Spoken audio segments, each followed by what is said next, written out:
दोस्तों, मेरा नाम है नीलेश मिश्रा। कहानियां सुनाता हूं। मैं लेकर आया हूं यादों का idiot box with Nilesh Mishra season 5, सिर्फ बिग एफएम पर। कहानियां जिनमें आप मिलते हैं खुद से। दोस्तों, मैं आपको सुनाने जा रहा हूं अपनी मंडली की सदस्य छवि निगम की लिखी कहानी रोशनी के जुगनू। अंदर रेस्टोरेंट में धीमा संगीत गूंज रहा था। वो कोई पुरानी फिल्म का गाना था। उसके बोल याद नहीं आ रहे थे, लेकिन धुन अच्छी लग रही थी। खिड़की पर टंगे पर्दों से छन कर आती सूरज की रोशनी के छींटे मेज पर ऐसे गिर रहे थे जैसे आकार बदलते हुए जुगनू लय में नाच रहे हों, और मैं कुर्सी की पुष्ट से सर टिकाए अलसाई आंखों से उन्हें ही देखे जा रही थी। अपने बगल में खाली कुर्सी को देखते रहने से अच्छा था धीरे से हथेली आगे बढ़ाकर उन जुगनुओं को पकड़ने की कोशिश करना। राघव के इंतजार में घड़ी की थमी हुई सुइयों को ताकने के बजाय नीले वॉलपेपर पर बनी कैंडल्स गिनना मुझे बेहतर लग रहा था। आसपास बैठे लोगों की मेरी तरफ तवज्जो जरा भी नहीं थी। सब कुछ वही घिसा पिटा लग रहा था। न जाने क्यों पिछले कुछ वक्त से मुझे एक ही लीक पर चलती जिंदगी उबाने लगी थी। हर चीज इतनी रूटीन हो गई थी कि अब नीरस लगने लगी थी। एक जगह अगर ज्यादा समय तक पानी ठहर जाए तो सही नहीं रहता, लेकिन यहां तो हमारे 7 साल के शादीशुदा रिश्ते में ही एक अजीब सा ठहराव आ चुका था। लगता था जैसे हमारे प्यार में अब एक मोनोटोनी आ चुकी थी, एक ऐसी प्रेडिक्टेबिलिटी जिससे एक दूसरे के बारे में जानने को कुछ नया बचा नहीं था। जैसे मैं जानती थी कि किसी जरूरी मीटिंग में फंस जाने के कारण राघव आज भी देर से ही आएगा। उसने भूरे रंग के ही किसी शेड की शर्ट पहनी होगी, उसका मस्क वाला डिओड्रेंट होगा और बालों की बाईं मांग को डिस्टर्ब करती लट माथे पर झूल रही होगी। मैं उसको देखकर मुस्कुराऊंगी जरूर, लेकिन मेरी धड़कनें बेकाबू नहीं होंगी। हालांकि हम यहाँ लंच पर अपनी शादी की 7वीं सालगिरह अकेले सेलिब्रेट करने आए हैं, लेकिन फिर भी हम वो चीजें दरकिनार कर देंगे जिन्हें पहले रोमांस समझते थे और अब गैर जरूरी फॉर्मेलिटी। इसलिए उसके हाथों में कोई बुके या गिफ्ट नहीं होगा, और क्योंकि हम दोनों एक दूसरे को हैप्पी मैरिज एनिवर्सरी कहते हुए बुद्धू लगेंगे, इसलिए नहीं कहेंगे।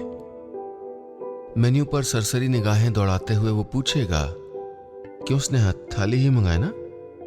अब क्योंकि उसे साउथ इंडियन खाना पसंद है और मुझे कोई खास फर्क नहीं पड़ता, इसलिए मैं बस हाँ कर दूंगी।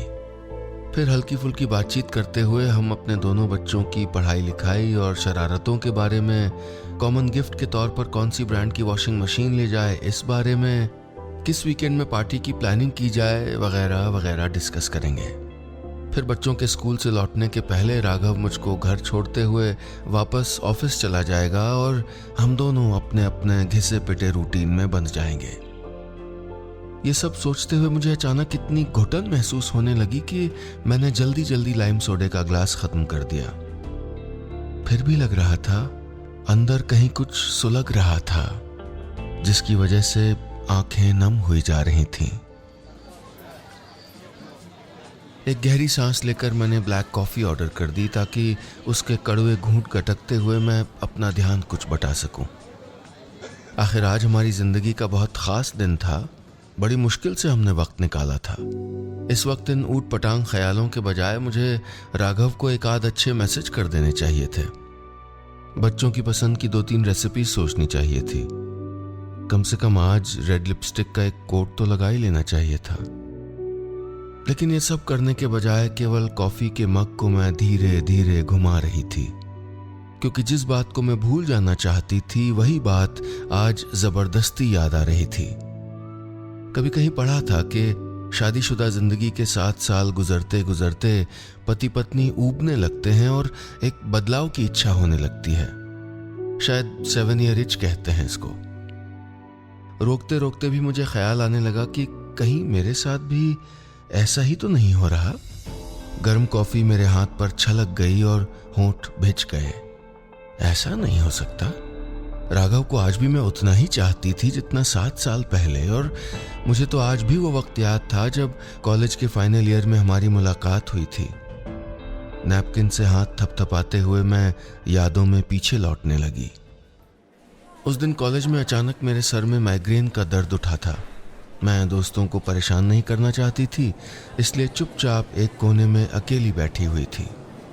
तभी एक हिचकती हुई आवाज आई, क्या मैं कोई दवा या बाम ला दूं?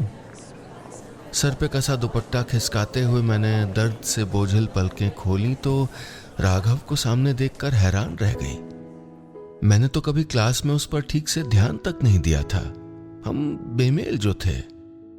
कहाँ मैं शोख रंगों के लेटेस्ट फैशन वाले कपड़े पहनने वाली, बात बेबात पे खिलखिलाने वाली और जरा सा बहाना मिलते ही नाच उठने की शौकीन लड़की, और कहाँ वो हमेशा अपनी आंखों जैसे ही भूरे रंग की कोई न कोई शर्ट पहने, बिल्कुल धीर गंभीर, संकोची और अपनी ही दुनिया में खोया हुआ लड़का।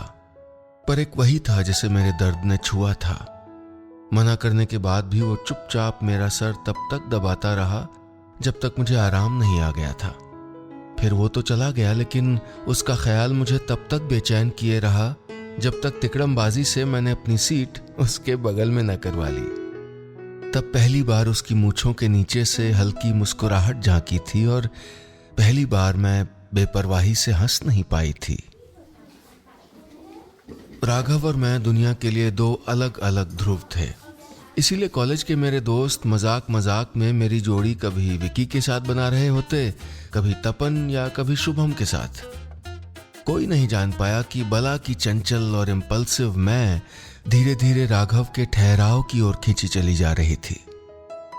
कॉलेज खत्म होने के बाद भी हमारा मिलना जारी रहा, और फिर जब घर में मेरी शादी की आपाधापी मचने लगी तो एक दिन बेसब्री में मैंने राघव को इसी रेस्टोरेंट में बुलाया और बिना किसी लाग लपेट के सीधे पूछ डाला, देखो सच्ची बताना, शादी वादी के बारे में कोई इरादा है कि नहीं तुम्हारा? कुछ पल खामोश रहकर संजीदगी से उसने पूछा, स्नेहा शादी करोगी मुझसे? ये सुनकर मेरा मन तो एक साथ हंसने और रोने का हो गया, पर आदतन मुझ पर शरारत हावी हो गई। उसे छेड़ते हुए मैंने कहा, अरे पहले घुटने के बल बैठकर प्रपोज करना पड़ता है, तब जाके कहीं। और फिर मुझे रुकना पड़ा, क्योंकि वो वाकई मेरा हाथ थामे घुटनों के बल बैठ गया था। लेकिन हमारी एंगेजमेंट की खबर पाकर सीमा, प्रिया, लतिका, विकी, तपन, शुभम वगैरह सब सन्न रह गए थे।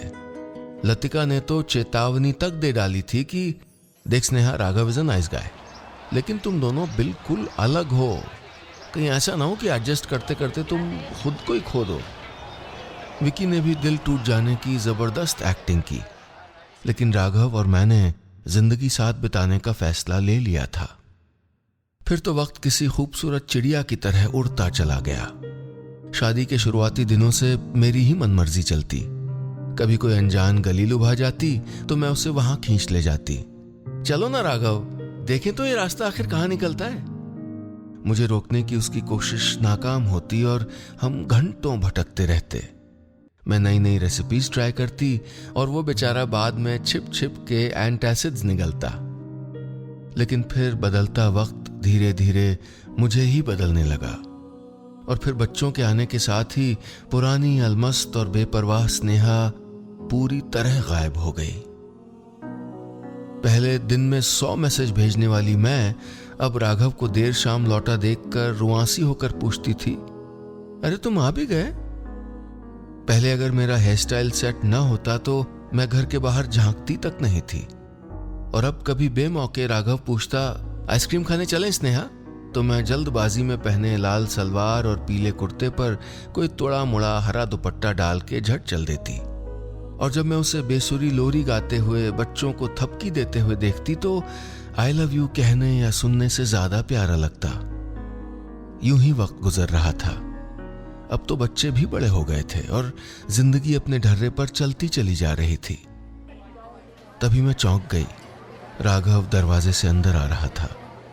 मैंने मुस्कुराते हुए अपना मूंगिया कांजीवरम का पल्ला ठीक किया ही था कि तभी उसके साथ खड़ा शख्स दिखाई दिया तो जैसे मेरी धड़कन ही रुक गई। ये विकी आज अचानक यहां कैसे आ गया? मेरा अतीत इस तरह अचानक वर्तमान के सामने खड़ा हो गया था। भविष्य समझ नहीं आ रहा था। इस वक्त तो मेरे भीतर इतना खालीपन था कि कोई हल्का सा धक्का मेरी खुशियों की इमारत गिरा सकता था। और यहां तो विकी के पीछे खड़ी लतिका भी दिखाई दे रही थी। ये तो मानो सुनामी का टकराना था। तभी राघव की आवाज कानों में पड़ी तो मुझे होश आया। स्नेहा देखो, आज अचानक ये दोनों मिल गए यार, तो इनको खींच लाया। अच्छा किया ना। खुद को संभालते हुए मैंने उनको हक किया, लेकिन अंदर ही अंदर उनकी कही पिछली बातें मुझे टीसने लगी थीं। माइग्रेन की हल्की धमक के साथ लतिका की दी हुई वार्निंग फिर सुनाई देने लगी। विकी की घूरती हुई आंखें वही चुनौती दे रही थीं कि देखा, मैंने कहा था ना, मेरे साथ तुम्हारी जिंदगी ज्यादा एक्साइटिंग होती। बमुश्किल ऊपर से मुस्कुराते हुए मैं अंदर ही अंदर मना रही थी कि कहीं इन्हें खुद को सही साबित करने का मौका न मिल जाए। मन हो रहा था कि भाग के कहीं छिप जाऊं। मुझे खुद पे कोफ्त होने लगी थी। वो दोनों ऐसे लग रहे थे जैसे किसी फैशन मैगजीन के पेज से निकल के आए हों। मेरे अंदर झुरझुरी दौड़ गई। राघव की इस पसंदीदा कांजीवरम की जगह क्यों नहीं मैंने कुछ स्मार्ट पहन लिया। अरे कोई जीन्स या वो वाला डिजाइनर स्कर्ट टॉप ही पहन लेती जिसका मैं अभी तक टैग तक नहीं उतार पाई थी।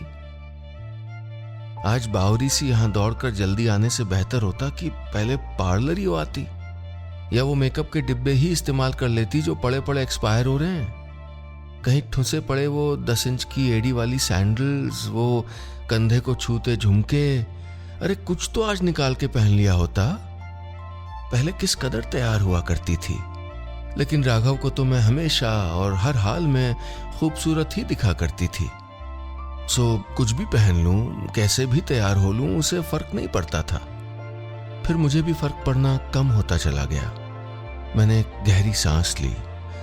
हम एक ऐसे कंफर्ट जोन में थे जहां अपने एहसासों को दिखाने की जरूरत भी कम होती चली गई थी। इसीलिए आज टेबल पर कोई बुके या गिफ्ट नहीं था। काश होता। दिखावे के लिए ही सही, कम से कम लतिका की टेढ़ी मुस्कुराहट को तो मिटा देता। विकी की तेज नजरों के नीचे मेरा कसमसाना तो रोक देता। मुझे हल्की गर्माहट महसूस होने लगी। क्या सचमुच वो सही थे? क्या राघव और मेरे बीच बोरियत आ चुकी थी? न चाहते हुए भी मन में वो सारे ख्याल आने लगे थे जो इतने सालों में पहले कभी नहीं आए थे। विकी को देखकर मेरे दिल में आज भी कुछ नहीं हुआ था। न दुख बढ़ी न घटी, लेकिन लतिका और उसकी केमिस्ट्री देखकर कुछ होने लगा था। मुझे वो कशिश याद आने लगी थी जो कभी राघव और मेरे बीच हुआ करती थी। विकी जिस अदा से लतिका के लिए कुर्सी आगे कर रहा था, मुस्कुराते हुए बार बार जिस तरह लतिका के कंधे पर अपना गाल टिका रहा था, वो सब मुझे फिल्मी लगा करता था। लेकिन आज जाने क्यों उन्हें देखकर अंदर कुछ पिघलने लगा था। तभी राघव ने पूछा, और भाई लतिका, विकी, क्या मंगवाया जाए? फिर टेबल भरती चली गई और हम चारों हल्की फुल्की बातें करने लगे। मैंने एक मुस्कुराहट अपने होठों पर चिपकाए रखी थी, लेकिन मन तो किसी और ही रास्ते भागा जा रहा था। न जाने कितने भूले बिसरे एहसास जगाता जा रहा था। मन को बांधने की कोशिश करते हुए मेरी निगाह सामने रखे जूस के ग्लास पर टिक गई। वो बिल्कुल मेरी जिंदगी की तरह ही तो था। सपाट, सुस्त, बेरंग और बेनूर, जिसमें कोई हलचल, कोई ताजगी, कोई नयापन नहीं था। मेरे होंठ थरथरा उठे। उन्हें कसते हुए मैंने एक गहरी सांस भरी। तभी शायद पीछे कोई पर्दा हिला और रोशनी की एक महीन लकीर मेज पर रखे मेरे ग्लास पर आ गिरी। अचानक जैसे जादू हो गया, मेरी सांस अटक गई। मंत्रमुग्ध सी उसे देखती रह गई। सादे नारंगी रंग में अब सोने के तिनके गोल गोल नाच रहे थे। उसमें रोशनी के घेरे बन बिगड़ रहे थे। तरंगे उठ रही थीं। पूरा कांच जगमगा उठा था। जूस वही था, लेकिन इस स्पार्कल ने सब बदल डाला था। मेरे होठों पर मुस्कुराहट आ गई, आंख के कोरों को भिगोती हुई मुस्कुराहट। अब मुझे अपनी बेचैनी और ऊब की वजह समझ आने लग गई थी। राघव तो आज भी वैसा का वैसा ही था जैसा मैंने चाहा था, लेकिन अब मैं वो स्नेहा कहाँ रह गई थी जिससे राघव ने प्यार किया था। एक अच्छी पत्नी और आदर्श माँ का खांचा बना के उसमें फिट करने की कोशिश में मैं खुद को भुलाती चली गई थी, मशीनी तरीके से जीने लगी थी। जाने कब से मैंने राघव से जम के लड़ाई नहीं की थी, टूट के प्यार नहीं किया था। मुझे एहसास हुआ कि मुझे महसूस होता खालीपन खुद को खो देने की वजह से बना था। जिंदगी में इस सुनहरे स्पार्क की ही तो कमी थी जिसने मुझे बेजार कर रखा था। अब मेरा मन होने लगा कि जल्दी से सब जाएं और मैं ये सब कुछ राघव को बताऊं, और अगर वो मुझे बुद्धू कहे तो बगल की मेज पे रखा अजीब सा फूलदान उठा के जमीन पे फेंक दूं, फिर चुकाते रहे वो पैसे। मैंने नजरें उठाई तो कुछ अचकचा गई। राघव एकटक मुझे ही देख रहा था। उसकी संजीदगी देखकर मेरी धड़कनें अटकने लगीं। पता नहीं मेरे हाव भाव देखकर उसने क्या समझा होगा, क्योंकि उसकी भूरी आंखों में अब ढेरों सवाल नजर आ रहे थे। मेरी धड़कनें तेज होती जा रही थीं। कहीं राघव ये न समझ रहा हो कि मेरी इस खास मुस्कुराहट की वजह विक्की है। मैं मना रही थी कि अगर राघव ने मेरे चेहरे को पढ़ा ही हो तो पूरी तरह पढ़ा हो, अंत तक पढ़ा हो, मेरे प्यार पे उसका भरोसा डिग न गया हो। अगर उसने मेरी उथल पुथल देखी हो तो वो ये भी जान गया होगा कि मेरी तमन्ना विक्की के लिए जरा भी नहीं थी, बल्कि उसके जरिए तो मैं हमारे रिश्तों को सुलझाने जा रही थी। फिर से वो चिंगारी जगाना चाहती थी जो हमारी जिंदगी से गुम हो गई थी। मैंने धीरे से उसके हाथों पर अपना हाथ रख दिया तो उसने चौंक कर अपना हाथ हटा लिया। मेरा चेहरा बुझ गया। तभी उसकी हथेली मुझे अपने माथे पर महसूस हुई। अब चौंकने की बारी मेरी थी। उसकी आवाज में मेरे लिए चिंता थी और प्यार भी था। मुझे लग ही रहा था तुम्हारी तबीयत ठीक नहीं है स्नेहा। देखो माथा भी थोड़ा गर्म है। चलो फटाफट डॉक्टर को दिखाने चलते हैं, फिर आराम करो बस, मैं छुट्टी ले रहा हूं। वो कहता जा रहा था और मैं बस मुस्कुरा रही थी। मेरा बुद्धू पति वाकई कुछ नहीं समझ पाया था, इसीलिए खुशियों की पहल का दारोमदार मुझ पर होगा ये मैं अच्छे से जान गई थी। बहुत हल्कापन महसूस हो रहा था मुझे। यही तो थी मेरी मनचाही जिंदगी, मेरा घर, मेरे बच्चे और मेरा राघव। बस मुझे ये याद रखना था कि इसमें एक और चीज जरूरी थी, मैं खुद, यानी ओरिजिनल स्नेहा। अब मैं राघव को एकटक निहारते हुए लतिका को भी देख पा रही थी। हालांकि राघव ने कोई रूमानी इजहार नहीं किया था, लेकिन मेरे आगे उसे अपनी जरूरी मीटिंग, टेबल पे सजे खाने, अपने दोस्तों, किसी की परवाह नहीं थी। वो तो मुझे इतना चाहता होगा शायद लतिका ने सोचा भी नहीं होगा। अब उसकी आंखों में बदलाव की वही चाहत थी, वो जो कुछ वक्त पहले मेरी आंखों में थी। मैंने मनाया कि काश वो भी ये जल्दी समझ जाए कि खुशियां अपने इर्द गिर्द ही होती हैं। उसके लिए किसी और जिंदगी की हसरत नहीं बल्कि खुद में झांकने की जरूरत होती है बस। तभी राघव का हाथ अपने कंधे पर महसूस किया तो जैसे मैं होश में आ गई। मेरा बैग उठाए वो चलने की तैयारी में था। विकी और लतिका भी खड़े हो गए। रुको राघव, मेरी आवाज पर उसने हैरानी से मुझे देखा। मैंने बालों से क्लचर निकालकर उन्हें कमर तक झूलने को छोड़ दिया और राघव की आंखों में आंखें डालकर सालों बाद अपनी उसी पुरानी टोन में पूछा, देखो सच्ची बताना, मेरे साथ 7 साल बिता चुकने के बाद अब क्या इरादा है भाई तुम्हारा? पहले तो वो हक्का बक्का रह गया, फिर अचानक उसे कैसे समझ आ गया। उस पल में जैसे हम फिर से पहले वाले राघव स्नेहा हो गए। मेरी आंखों की शैतान मुस्कुराहट उसके होठों पर भी चमक उठी। बेहिचक मेरा हाथ थामे वो घुटनों के बल बैठ गया। जिंदगी रहने तक तुम्हारे पास रहने का इरादा है? मैं तो बुढ़ापे में भी तुम्हें प्रपोज करना चाहूंगा, लेकिन ऐसे बैठना है तो क्या होगा भाई? आज भी पीछे कहीं तालियां बज रही थीं। वही कशिश आज हमें फिर बांध रही थी। मैं मुस्कुराना चाहती थी लेकिन रोना आ रहा था और हमारी जुड़ी हुई हथेलियों पर रोशनी के जुगनू चमक रहे थे।